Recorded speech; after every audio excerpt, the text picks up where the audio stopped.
Hi, hello, வணக்கம். Welcome to everyone. Welcome to இசை தமிழ். இதில் நம்ம இன்றைக்கி பார்க்க போகிறது பறந்து ப்ரோ அப்படிங்கிற படத்தை பற்றின ஒரு ஷார்ட் ரிவ்யூ தான். இந்த படத்தை ராம் இயக்கியிருக்காரு. இதில் சிவா நடிச்சிருக்காரு. சிவா கூட கிரேஸ் ஆண்டனி அப்படிங்கிறவங்களும் அஞ்சலி அப்புறம் அந்த சின்ன பையன் மித்துல் ரயன் அப்படிங்கிறவங்களும் நடிச்சிருக்காங்க.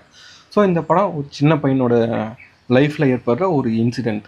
அந்த இன்சிடெண்ட்டில் அவங்க அப்பா அம்மா எல்லாரையும் கனெக்ட் பண்ணி ஒரு சின்ன ஒரு ஜேர்னி மாதிரி காமிச்சிருக்காங்க. ஸோ அதுதான் இந்த படத்தோட கதை. இந்த படத்தோட கதை சென்னையில் ஆரம்பிக்குது. சென்னையில் தான் சிவா அவர் ஃபேமிலி எல்லாருமே இருக்காங்க. அங்கே அந்த ரயன் அப்படிங்கிற பையன் ஆன்லைன் கிளாஸ் அட்டன் பண்ணுறான். ஆன்லைன் கிளாஸ் அட்டன் பண்ணுறப்ப அங்கே அவன் கொஞ்சம் சேட்டை பண்ணி மிஸ் கேட்குறாங்க, அவங்க அம்மாவை கூப்பிடுனா அம்மா வீட்டில் இல்லை, சரி அப்பாவை கூப்பிடுனா அப்பாவும் வீட்டில் இல்லை அப்படின்னு சொன்னோன்னா அவங்க அப்பாவுக்கு கால் பண்ணுறாங்க. அவங்க அப்பாவுக்கு கால் பண்ணி பேசினா, இந்த மாதிரி உங்கள் பையன் இப்படி பண்ணுறான், வீட்டில் 2 பேரும் இல்லாமல் பையனை விட்டுட்டு போகிறதே தப்பு, ஏன் இப்படி பண்ணுறீங்க அப்படிங்கிற மாதிரி கேட்குறாங்க. சரி நான் பார்த்துக்கிறேன்னு சொல்லிட்டு அவர் விட்டுறாரு. அதுக்கப்புறம் அந்த பையன் வீட்டில் அவன் விளையாடுறப்ப பார்த்திங்கன்னா அந்த பையனோட சேட்டைகள் தான் படம் ஃபுல்லாகவே இருக்குது. அந்த பையன் வீட்டில் விளையாடுறான். அதுக்கப்புறம் அவங்க அப்பா அங்கே ஒரு சின்ன இஷ்யூ ஆகி அதுக்கப்புறம் காலையில் எழுந்திரிச்சு அவங்க அப்பா உள்ளே வச்சு கூட்டிகிட்டு போயிடுறான். அதுக்கப்புறம் அவன் பேசி அப்புறம் சிவா கூப்பிட்டு இது பண்ணுறாரு. அதுக்கப்புறம் கதவு திறந்துடுறான். அப்புறம் 2 பேரும் வெளியே பைக்கில் போகிறாங்க. நீ பைக்கில் கூப்பிட்டு போகிறேன்னு சொன்னால் தான் நான் திறந்துடுவேன் அப்படின்னு சொல்கிறான். சரி ஓகே, நான் கூப்பிட்டு போகிறேன், நீ கதவை திறந்துடுன்னு சொல்லிட்டு கதவை திறந்துடுறான். அப்போ அவங்க ஒரு பைக் ரைடு ஸ்டார்ட் பண்ணுறாங்க. பைக் ரைடு வெளியே போகிறப்ப அவர் பைக்குக்காக இஎம்ஐ வாங்கியிருக்காரு. அந்த இஎம்ஐ கலெக்ட் பண்ணுறதுக்கு வர டெப்ட் கலெக்டர், அந்த டெப்ட் கலெக்ட் பண்ண வரவன் அவங்கள பார்த்துட்டு துரத்த ஆரம்பிக்கிறான். அவன்கிட்ட தப்பிச்சு ஓடுறதுக்காக அவங்க பைக்கில் எங்கேயோ போக ஆரம்பிக்கிறப்ப அவங்களுக்கு அந்த படத்தோட ஜேர்னி அங்கே ஆரம்பிக்குது. அங்கே ஓட ஆரம்பித்தவங்க அப்படியே கொஞ்சம் கொஞ்சமாக அப்படியே போய் பக்கத்தில் தான் அவங்க அப்பா சிவாவோட அப்பா வீடு இருக்குது அப்படின்னு சொல்லி அங்கே போகிறாங்க. அதுக்கப்புறம் அங்கேருந்து அப்படியே கிளம்புறாங்க. அப்போ அவங்க திரும்பி வரப்போ அப்படியே ரோட் ட்ரிப் மாதிரி அப்படியே பிளான் பண்ணுறாங்க. வரவையில் அஞ்சலியை மீட் பண்ணுறாங்க. அஞ்சலியை மீட் பண்ணதுக்கப்புறம் அந்த பையனோட ஃப்ரெண்டு வீட்டுக்கு ஃபார்ம் ஹவுஸ் போகிறாங்க. அங்கே போயிட்டு அப்படியே திரும்ப அவங்க கொஞ்சமாக அப்படியே போயிட்டு கடைசியாக அவங்க ஒய்ஃப் மீட் பண்ணி இது பண்ணுறாங்க. அந்த டைமில் அவங்க ஒய்ஃப் கோயம்புத்தூரில் ஒரு டெக்ஸ்டைல் எக்ஸ்போ அந்த மாதிரி இதில் இருக்காங்க. கொடிஷியாவில் ஒரு டெக்ஸ்டைல் எக்ஸ்போ. அவங்க துணி கடை வச்சுருக்கிறதுனால அங்கே வச்சு அவங்க இது பண்ணிகிட்டு இருக்காங்க. அந்த மாதிரி இதான் ஸ்டோரி போகுது. ஸோ அந்த பையனோட சேட்டையில் அதுதான் இதாகுது. ஆக்சுவலாக இந்த படம் பார்த்தீங்கன்னா எப்படின்னா, இந்த மாமன் படத்தை பற்றி நம்ம பேசியிருப்போம். அந்த பையன் அவ்வளோ குறும்பு பண்ணுறான், அவ்வளோ சேட்டை பண்ணுறான், ஒரு பையனை இப்படி வளர்க்கக்கூடாது, அந்த மாதிரி வளர்க்குறாங்க படத்தில் அப்படின்னு நம்ம சொல்லியிருப்போம். இந்த படமும் ஆக்சுவலாக கிட்டத்தட்ட பார்த்தீங்கன்னா அதே மாதிரி தான். அந்த பையன் எப்படி இருக்கக்கூடாதோ, என்னெல்லாம் பண்ணக்கூடாது அந்த மாதிரிலாம் தான் பண்ணுறான்.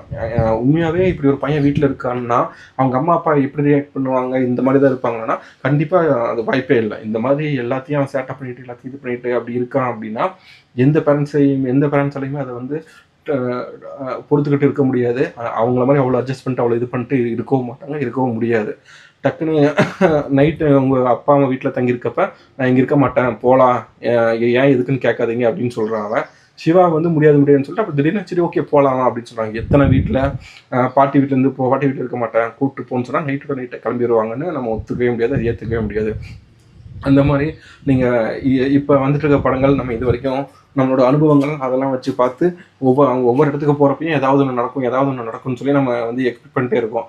நைட்டு அவங்க போய் படுக்கிறப்ப அங்கே ஆல்ரெடி மண்டபத்தில் சத்திரமாக இருக்கிற இடத்துல ஒரு வயசானவர் படுத்திருக்காரு. ஒரு பிச்சைக்காரர் மாதிரி ஒருத்தர் படுத்திருக்காரு. அவர் கூட நைட் தங்குறப்ப காலையில் அவனை காணோம் அப்படின்னா ஆப்வியஸாக அவர் தான் எங்கேயாவது தூக்கிட்டு போயிருப்பாரு, பையனை கடத்திருப்பாங்க, இல்லை பொருள் ஏதாவது திட்டிட்டு போயிடுவாங்க. அந்த மாதிரி நம்ம எக்ஸ்பெக்ட் பண்ணுறோம். அந்த மாதிரி ஒவ்வொரு இடத்துலையுமே நம்ம எதாவது நெகட்டிவாக நடக்கும்னு எக்ஸ்பெக்ட் பண்ணுறோம். ஆனால் அப்படி எதுவுமே நடக்காமல் படம் ஃபுல்லாகவே பாசிட்டிவாகவே போயிட்டுருக்கு. உண்மையாலுமே இந்த சமூகத்தில் இல்லை இந்த உலகத்தில் எல்லாமே பாசிட்டிவாக இருக்குமா, இப்படி எல்லாருமே நல்லவங்களாக இருப்பாங்களா, எல்லாருமே இந்த மாதிரி போகிறவங்களுக்கு உதவி பண்ணுவாங்களா, எந்த வித ஜட்ஜ்மெண்ட்டும் இல்லாமல் எந்த வித ஏமாற்றமும் இல்லாமல் ஒருத்தரோட ஜர்னி இப்படி இருக்குமானா கண்டிப்பாக அப்படி இருக்கவே இருக்காது. இந்த படத்தில் அவங்க ஒவ்வொரு இடத்துக்கு போகிற இடத்துல ஆல்ரெடி செட் பண்ணி வச்ச மாதிரி ஆளுங்க வராங்க, இவங்களுக்கு ஹெல்ப் பண்ணுறாங்க, இவங்களுக்கு ஜர்னி எப்படி ஸ்மூத்தாக போகுது, ஜாலியாக இருக்காங்க. ஆனால் அப்படி இருக்கவே இருக்காது. ஆனால் நிஜத்தில் அப்படி இருக்குமானா அப்படி இருக்கவே இருக்காது. ஆனால் அதை தாண்டியும் படத்தில் படம் நல்லா இருக்குது, இதை எப்படி பார்க்கணும் அப்படிங்கிற நம்ம இதில் பார்த்தோம்னா இதை நம்ம ஃபுல் அண்ட் ஃபுல் ஒரு சின்ன பையனோட பார்வையிலிருந்து தான் இந்த படம் எடுக்கப்பட்டிருக்கு. அந்த பையனோட பாயிண்ட் ஆஃப் வியூவில் தான் இந்த உலகத்தை அவன் பார்த்துருக்கான், இந்த படமும் எடுக்கப்பட்டிருக்கு. ஆக்சுவலா இப்ப நம்ம ரோட்ல நம்ம யார பார்த்தோம்னாலுமே, எத பார்த்தோம்னாலும் நம்ம சந்தேகப்படுவோம். நம்ம இது பண்ணுவோம். ஆனா நம்ம குழந்தைங்க ஒரு 8 வயசு, 9 வயசு இருக்க பையன், ஏதோ குழந்தைங்க பார்த்தீங்கன்னா, அவங்க எதையுமே சந்தேகப்பட மாட்டாங்க. எல்லாத்தையுமே அவங்க வந்து ஒரு ஒரு பிராட் மைண்டோட பார்ப்பாங்க. ஒரு ஓப்பன் மைண்டோட பார்ப்பாங்க. அப்படி பார்க்குறப்ப அவங்களுக்கு எல்லாமே பாசிட்டிவா தான் தெரியும். அவங்களுக்கு எதுவுமே இது வந்து தப்பாவே எதுவுமே தெரியாது. ஸோ அந்த பாயிண்ட் ஆஃப் வியூல தான் இந்த படமும் போகுது. இப்ப ஆக்சுவலா நம்ம குழந்தைகளுக்கு எல்லாமே பார்த்தீங்கன்னா, நீ எல்லார்ட்டயும் இப்ப கவனமா இரு, எல்லார்ட்டயும் இதா இரு, உன்ன ஏமாத்திருவாங்க, உன்ன ஏதாவது பண்ணிருவாங்க, நீ யாரையும் நம்பி போகாத, யாரையுமே நம்பக்கூடாது, இந்த உலகத்த நம்பாத அப்படிங்கிறது தான் நம்ம குழந்தைகளுக்கு நம்ம சொல்லித் தர ஃபர்ஸ்ட் படமா இருக்கு. பட் ஆனா அப்படி இல்ல. இந்த உலகமும் நம்மள மாரி இருக்க மக்கள் எல்லாம் இருக்கிற ஒரு இடம் தான். அப்படின்னு சொல்லி ஒரு நம்பிக்கை விதிக்கிற மாரி நம்மளால இந்த சொசைட்டில வந்து அப்படி இருக்க முடியல. பட் ஆனா அப்பப்ப இந்த மாரி வர ஒரு சில படங்கள், ஒரு சில இது அந்த மாரி காமிச்சது. லாஸ்ட்டா இந்த டூரிஸ்ட் ஃபேமிலி வந்தப்பயும் இதே மாதிரி தான் அதுக்கும் விமர்சனம் வந்துச்சு. இது எப்படி ஏரியால இருக்க எல்லாருமே நல்லவங்களா இருக்காங்க. அப்படி இருக்க இப்படி வாய்ப்பே இல்ல அப்படின்னு சொல்லிட்டு இருந்தாங்க. ஆக்சுவலா அந்த படமும் சரி, இந்த படமும் சரி, இந்த மாரி படங்கள் சொல்ல வருது. இந்த சமூகத்த எடுத்து அவங்க டாக்குமெண்ட்ரி பண்ண கிடையாது. இப்படி இருந்தா நல்லா இருக்கும் அப்படிங்கிற மாரி ஒரு இதுதான். இப்ப அந்த பையன் ஜர்னி அப்படியே போயிட்டே இருக்கு. அவன் பாயிண்ட் ஆஃப் வியூல அவன் பார்க்குறப்ப எல்லாமே அவனுக்கு பாசிட்டிவா நடக்கிற மாரியே இருக்கு. இப்ப நீங்க வந்து இத வந்து எதார்த்தமா நடக்குமா? இது எதார்த்தமா நடக்க வாய்ப்பே இல்ல. அதுக்கு வந்து அ ய ய இது வந்து அந்த பையனும் அப்படி இருக்க மாட்டான். எந்த பேரண்ட்ஸுமே அப்படி இருக்க மாட்டாங்க. ஸோ இப்படி இருந்தா எப்படி இருக்குங்கிற ஒரு கற்பனை தான். அ தமிழ்ல இந்த மாரி குழந்தைகள் பேஸ் பண்ணி இந்த குழந்தைகளுக்காக அவங்க பாயிண்ட் ஆஃப் அவங்க ஸ்டோரியே படமா வந்து மேக்ஸிமம் வரதே இல்ல. அப்படி வந்துச்சுன்னா, என்ன சொல்றது? அவங்க அந்த குழந்தை வந்து எல்லாமே தெரிஞ்ச மாரி, எல்லாமே இது பண்ற மாதிரி, அத வந்து ஹீரோ மைண்ட் செட்ல தூக்கி வச்சு, அ ஒ ஹீரோ மைண்ட்ல தூக்கி வச்சு ரொம்ப ஒரு பில்டப்பான ஒரு ஸ்டோரி மாரி வரும். அப்படி இல்லைன்னா ரொம்ப ஒரு பரிதாபம் அந்த மாரி இதோட வரும். பட் ஆனா ஆக்சுவலா இந்த ஒரு இப்ப இருக்க பசங்க இப்படிதான் இருப்பாங்க. அவங்க இப்படிதான் பிஹேவ் பண்ணுவாங்க, இப்படிதான் பண்ணுவாங்க அப்படிங்கிற மாரி வச்சு, அப்புறம் இப்ப இருக்க பேரண்ட்ஸ் அவங்களாம் எப்படி இருக்காங்க அப்படிங்கிறத வச்சு வந்த இந்த படம் வந்திருக்கிறதுனாலயே இது வந்து ஒரு முக்கியமான படமா ஆகுது. இந்த படத்த வந்து எப்படி எப்படி அணுகியிருக்காங்க நம்ம எப்படி பார்க்கலாம் அப்படின்னா, ஒரு சின்ன பையனோட பார்வையில இந்த உலகம் இப்படி இருக்கு. அவனோட பார்வையில அவன் பேரண்ட்ஸ் வந்து அவனுக்காக தான் கஷ்டப்படுறாங்க, அவனுக்காக தான் சம்பாதிக்கிறாங்க. இந்த சமூகம் ஃபுல்லாவே ஒரு நோக்கத்துக்காக தான் ஓடிட்டு இருக்கு. பட் ஆனா அவனுக்கு எதுவுமே முக்கியம் கிடையாது. அவனுக்கு தேவை அந்தந்த நேரத்துல சந்தோஷம், அந்த நேரத்துல அவனுக்கு மனசுல தோன்றத பண்றது. அவன் அதான் சொல்லுவான், நீங்க வந்து எனக்கு வந்து 3,50,000 கட்டி ஃபீஸ் கட்டி எனக்கு ஒரு ஸ்கூல்ல படிக்க வைக்கலாம். எனக்காக அந்த கிளாஸ் இந்த கிளாஸ் அனுப்பலாம். எனக்கு வீட்ல எல்லாம் வாங்கி தரலாம். ரூ. 4,000 செருப்பு வாங்கி தரலாம். ரூ. 5,000 ஹோவர் போர்டு வாங்கி தரலாம். என்னாலும் நீங்க பண்ணலாம் எனக்கு. பட் ஆனா எனக்கு உங்கள விட அது எதுவுமே வாங்கி தராம அவனை சுதந்திரமா விடுற அந்த குமார் அப்பா அம்மாவை தான் எனக்கு பிடிச்சிருக்கு அப்படின்னு அவன் சொல்றான்.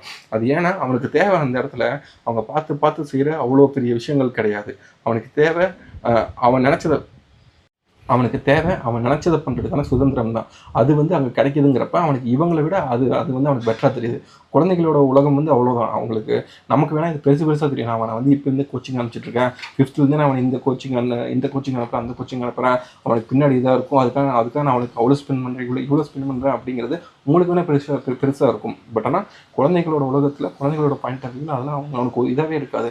அவன் அந்த படத்துல ஒரு காட்சியில 5,000 ஹோவர் போர்டை கொடுத்துட்டு வெறும் 50 ரூபா பம்பரத்தை வாங்கிட்டு வருவான். அவங்க அப்பா கேட்பான், நீ ஏன்டா இதை கொடுத்து அதை வாங்கிட்டு வர அப்படின்னா, இதை ஏன்டா கொடுத்துட்டு வந்தேன்னு கேட்பான். நான் ஏன்னா எனக்கு இந்த பம்பரத்தை அவன் கொடுத்தான், நான் இதை கொடுத்தேன். ஏன்டா அந்த ஹோவர் போர்டோட விலை எவ்வளோ தெரியுமாடா? அது 5,000 ரூபா. இந்த பம்பர் வெறும் 50 ரூபா தான் இருக்கும். அதை கொடுத்து இதை வாங்கிட்டு வரேன் அப்படின்னு கேட்டேன். இல்லை அவனுக்கு அது பிடிச்சிருக்கு, எனக்கு இது பிடிச்சிருக்கு, அவ்வளோதான். அவங்கள பொறுத்த வரைக்கும் காசுங்கிறதும் கிடையாது, இதுங்கிறது கிடையாது. எனக்கு பிடிச்சிருக்கு, என்னோட இதுதான், என்னோட விருப்பம் இதுதான் அப்படிங்கிறது மட்டும்தான் குழந்தைகளோட இது. ஸோ குழந்தைகளோட பாயிண்ட் ஆஃப் வியூவிலேயே வந்த ஒரு படம் அப்படிங்கிறதுனாலே இது ரொம்ப முக்கியமாக இருக்குது. நிறைய விஷயங்கள் நம்ம ஏற்றுக்க முடியல, நம்ம உட்காந்து பொறுமையாக பார்க்க முடியாது. என்னடா இவன் கடுப்பேற்றிட்டு இருக்கான்னு சொல்லிட்டு அந்த குழந்தை மேலே கோபம் வரும். இந்த மாதிரிலாம் யார் அப்பா அம்மா இருக்க போகிறா அப்படின்னு சொல்லி அவங்க அதுவும் கொஞ்சம் நம்பாத மாதிரி இருக்கும். போகிற இடத்துல நல்லவங்களே இருப்பாங்களா அப்படின்னு சொல்லி அதுவும் நமக்கு வந்து கொஞ்சம் ஒரு அயற்சியை தர மாதிரி இருக்கும். பட் ஆனால் அப்படி இருந்தால் இப்படி இருக்கும், அப்படி இருந்தால் இது எப்படி இருக்கும். நம்ம சமூகத்தில் மற்றவங்க எல்லாம் கெட்டவங்கன்னு சொல்லி வளர்க்குறோம். ஆனால் நீ இந்த சமூகத்துக்கு கெட்டவனை மாறிடக்கூடாது அப்படின்னு சொல்லி நம்ம யாருமே குழந்தைகளை வந்து வளர்க்குறதே கிடையாது. நம்ம குழந்தை பாதுகாப்பாக இருக்கணும் தான் நினைக்கிறமே தவிர, இந்த சமூகம் எல்லா குழந்தைகளுக்கும் பாதுகாப்பானதாக இருக்கணும் அப்படின்னு நம்ம நினைக்கிறதே கிடையாது. எல்லாருமே சக மனுஷங்க தான். மனுஷங்க நல்லவங்க தான் அப்படின்னு சொல்லி நம்ம யாருமே சொல்லித்தரதே கிடையாது. நமக்கு நம்ம பையனோட பாதுகாப்பு மட்டும்தான் முக்கியமாக இருக்குது. அதனால அவனை மாதிரி இருக்க மற்றவங்களுக்கு கூட நீ நம்பாது அப்படின்னு நம்ம சொல்லி கொடுத்துட்ருக்கோம். அப்படி இருக்க பட்சத்தில் அந்த இதில் இந்த மாதிரி அப்பப்போ ஒரு சில படங்கள் வர்றது, ஒரு சில இது வர்றது ரொம்ப இந்த சமூகத்துக்கு தேவையான ஒன்றா தான் இருக்குது. இந்த படம் அந்த வகையில் பார்த்தா ஒரு குழந்தையோட பாயிண்ட் ஆஃப் வியூவில் நம்ம தமிழில் பெருசாக எப்போ படம் வந்துச்சுனே தெரியல. இது அஞ்சலி வந்திருக்கும். அதை தாண்டி வந்து ஒரு ஒரு ஒரு சில படங்கள் தான் வந்திருக்குன்னு நினைக்கிறேன். பெருசாக அந்த மாதிரி பார்த்த ஞாபகமே இல்லை. ஹாலிவுட்டில் அப்பப்போ வரும். ஃபுல்லாக குழந்தைகளை பேஸ் பண்ணி குழந்தைகளோட லைஃப் பேஸ் பண்ணியே ஃபுல் அண்ட் ஃபுல் படம் வரும். பட் ஆனால் தமிழில் அந்த மாதிரி ஒரு படத்தை ரொம்ப அழகாக ரொம்ப இதாக எடுத்திருக்காரு. தங்கமீன்கள் படத்தில் கூட பார்த்தீங்கன்னா அந்த சின்ன பொண்ணோட உலகத்தை அழகாக காமிச்சிருப்பாங்க. பட் ஆனால் அது ஃபுல் அண்ட் ஃபுல் அந்த பொண்ணோட அப்பாவோட அந்த அப்பாவோட ஜேர்னி தான். அந்த பொண்ணோட ஆசையை நிறைவேற்றுறதுக்காக அந்த அப்பா எவ்வளோ கஷ்டப்படுறாரு அப்படிங்கிறதுக்கான ஜேர்னியாக தான் இருக்கும். பட் ஆனால் இது ஃபுல் அண்ட் ஃபுல் அந்த குழந்தை, அந்த சின்ன பையனோட ஜேர்னி தான். அந்த சின்ன பையனோட பார்வையில் இந்த உலகம் எப்படி இருக்குது, அந்த சின்ன பையனோட ஜேர்னி என்ன அப்படிங்கிறது தான். அவன் திரும்ப திரும்ப மலை மேலே ஏறிக்கிறான், ஒரு மரத்து மேலே ஏறிக்கிறான், இன்னொரு மலை மேலே ஏறிக்கிறான், இறங்கி வர மாட்டேங்கிறான், அவங்க அப்பா அவன் அலைய வைக்கிறான். இதெல்லாம் எங்கே நம்புற மாதிரியாங்க இருக்குது அப்படின்னா, ஒரு குழந்தை ஒரு பையன் அப்படி தான் பண்ணுவாங்க. அவனுக்கு வந்து நீங்கள் நம்புறீங்களா இல்லையாங்கிறது முக்கியம் இல்லை. நீங்கள் அவனுக்கு அவன் வாழ்க்கையில் அவனோட இதில் தர்க்கம் அப்படிங்கிறது இடமே கிடையாது. அவனுக்கு என்ன தோணுதோ அதைத்தான் அவன் பண்ணிகிட்டே இருப்பான். அதுதான் அவனோட உலகம். அதைத்தான் இதை ரொம்ப அழகாக காமிச்சிருந்தாரு. இது மூலமாக அது சின்ன பையனோட பார்வையில் சொல்லியிருந்தாலுமே இது குழந்தைகளுக்கான படமான்னு கேட்டால் இல்லை. அது ஒரு வளர்ந்த பெரியவங்களுக்கான படம் தான் இது.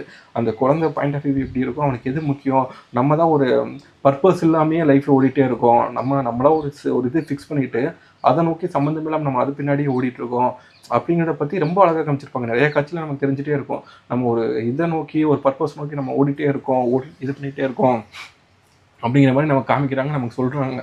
அதைத்தான் படம் ஃபுல்லாகவே சொல்லியிருக்காங்க. அந்த சின்ன பையன் இல்லை எப்போ இட்டேட் பண்ணாலும் எப்போ இது பண்ணாலும் அவன் நினச்சா எடுத்துகிட்டு போகலாங்கிறான். அப்போ நினச்சா யாராலும் எடுத்துகிட்டு போக முடியாது தான். ஆனால் அப்படி நினச்சா எடுத்துகிட்டு போக முடியாத மாதிரியான ஒரு வாழ்க்கை வாழ்ந்து அவ்வளோ சம்பாதிச்சு அவ்வளோ இது பண்ணி என்ன அப்படிங்கிறது தான் நம்மளை யோசிக்க வச்சுடுறாங்க. படம் கடைசியாக முடிகிறப்ப நான் இது பண்ணுறப்ப இப்படிலாம் நடக்குமா அப்படிங்கன்னு யோசிக்கிற மாதிரியான ஒரு சைக்கிளில் தான் நம்ம மாட்டியிருக்கோம். இதெல்லாம் எங்கப்பா நடக்கும் அப்படின்னு கேட்குற மாதிரியான ஒரு வாழ்க்கையை தான் நம்ம வாழ்ந்துட்டுருக்கோம். அப்படி இல்லாமல் இப்படி நடந்தால் என்ன அப்படின்னு நம்ம யோசித்தோம்னா அதுதான் இந்த படத்தோட வெற்றி. அப்படி நிறையா பேரை இதை யோசிக்க வச்சுருக்கு. ஸோ உங்களுக்கு கண்டிப்பாக ஒரு குழந்தை இருக்குது, இந்த வயசில் இருக்க ஒரு அப்பா அப்படின்னா நீங்கள் கண்டிப்பாக இந்த படத்தை போய் பாருங்கள். கண்டிப்பாக உங்களுக்கு உங்கள் குழந்தையும் எப்படின்னு உங்களுக்கு காமிக்கும். அதை தாண்டி நீங்கள் எப்படி இருக்கீங்க அப்படிங்கிறதையும் இந்த படம் உங்களுக்கு காமிக்கும். ஸோ இந்த படத்தோட ரிவ்யூ உங்களுக்கு பிடிச்சிருந்தா நீங்கள் கமெண்ட்ஸில் சொல்லுங்கள். உங்களுக்கு ஏதாவது மாற்று இருந்தாலும் கமெண்ட்ஸில் சொல்லலாம். நம்ம மீண்டும் அடுத்து ஏதாவது ஒரு படத்தை பற்றி இதே மாதிரி நம்ம இது ஒரு ரிவ்யூவில் சந்திக்கலாம். இது வரைக்கும் வீடியோ பார்த்தானே இருக்கும். நன்றி.